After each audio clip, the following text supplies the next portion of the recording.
आज 25 जून है। आज के दिन गूगल ने विश्व स्तर पर प्रसिद्ध यहूदी जर्मन डच डायरिस्ट और होलोकाउस्ट विक्टिम एनी फ्रैंक उनकी डायरी के प्रकाशन की 75वीं वर्षगांठ पर एक एनिमेटेड स्लाइड शो बनाया है, जहां गूगल ने एनी फ्रैंक के बलिदानों को याद किया।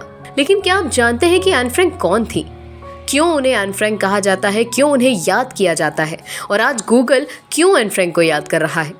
तो चलिए आपको बताते हैं इस यहूदी बच्ची की कहानी जिसको दुनिया ने फेमस कर दिया। एनी फ्रैंक एक 13 साल की बच्ची थी जो कलम और कागज के पन्नों के दम पर आज भी अमर है। जैसा कि एनी फ्रैंक कहा ही करती थी अपनी माँ से कि वो हमेशा अमर रहेगी, अपनी डायरी की वजह से, अपने कागज और कलम की वजह से, अपने शब्दों की वजह से। और ऐसा हुआ भी।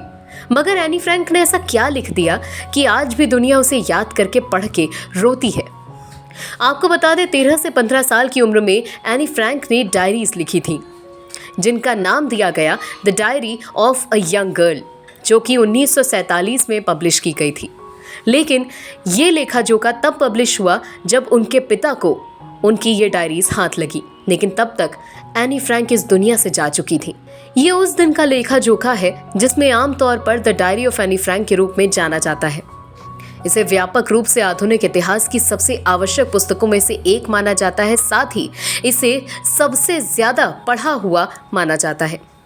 एनी ने अपने लेखन को हेट एट द हुइस यानी कि द सीक्रेट एनेक्स के नाम से समेकित किया था। आपको बता दें कि द्वितीय विश्व युद्ध के दौरान ये डायरी लिखी गई थी, जो दुनिया में अब भी सबसे ज्यादा बिकने वाली किताबों में से एक है। डायरी का नाम था the diary of a young girl. शायद आपने भी इस डायरी का नाम कहीं ना कहीं जरूर सुना होगा। आजकल के पाठ्यक्रम का यह हिस्सा है। लेकिन एक ऐसा भी दौर था जिसका बखान एनी ने अपनी इस डायरी के जरिए किया था। इसमें गाथा है हिटलर के द्वारा की गई एट्रोसिटीज की, जो उसने यहूदियों पर की थी। एनी फ्रैंक का परिवार यहूदी होने की वजह से एम्स्टर्डम में छिप कर रह रहा था। वो वहां 2 साल तक रहे, लेकिन वो नाजियों की नजर से बच नहीं पाए और पकड़े गए। जिसके बाद इस छोटी बच्ची एन ने अपनी डायरी में छिपकर रहने के दौरान बिताई गई जिंदगी के बारे में जो कुछ भी लिखा, आज वो अमर हो गया। इस डायरी में 12 जून 1942 से 1 अगस्त 1944 के बीच उनकी जिंदगी में जो कुछ भी घटा उसका ब्यौरा है। ये डायरी उन्हें 13वें जन्मदिन पर तोहफे में मिली थी। उन्होंने अपनी डायरी का नाम किटी रखा था, जिसमें वो अपने दिनचर्या और दोस्तों के बारे में लिखा करती थी।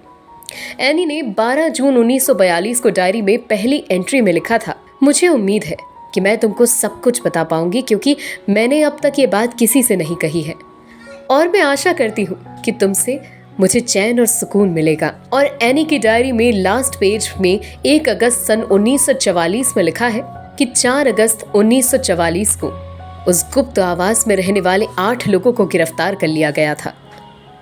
एनी फ्रैंक की मौत यातना शिविर में हुई थी। एन की लिखी हुई ये डायरी उनके पिता ने पहली बार 1947 में छपाई थी, जब उन्हें ये पता चला कि उनकी बेटी अब इस दुनिया में नहीं है। और जब वो घर लौटे तब उन्हें पता चला कि उनका पूरा परिवार खत्म हो चुका है और सिर्फ एक वो ही बचे हैं, और साथ ही बची है एनी की डायरी के ये कुछ पन्ने। इसीलिए अपनी बेटी की लेखिका बनने की आखिरी ख्वाहिश को उनके पिता ने पूरा किया, इस डायरी को छपवाकर। बाद में उन्हें पकड़कर बर्गन बेल्सन प्रताड़ना केंद्र यानी कि टॉर्चर सेंटर भेज दिया गया, जहां उनकी टाइफाइड के चलते मौत हो गई थी। और ये वो दौर था हिटलर ने अपनी क्रूरता की जब सारी हदें पार कर रखी थी। एनी फ्रैंक की डायरी के बारे में सीबीएसई की 10वीं की क्लास में the story of a young girl के नाम से चैप्टर है। एनी फ्रैंक ने डायरी में लिखा था, मैं परेशानियों के बारे में कभी नहीं सोचती, बल्कि उन अच्छे पलों को याद करती हूँ जो अब भी बाकी हैं। एक ऐतिहासिक दस्तावेज के रूप में आज भी एनी फ्रैंक की डायरी का काफी महत्व है।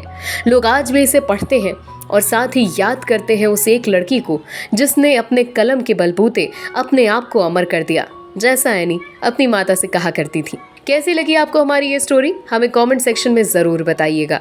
और इस तरह के और इंटरेस्टिंग बातों को जानने, सुनने और समझने के लिए सुनते रहिए, देखते रहिए जनहित टाइम्स।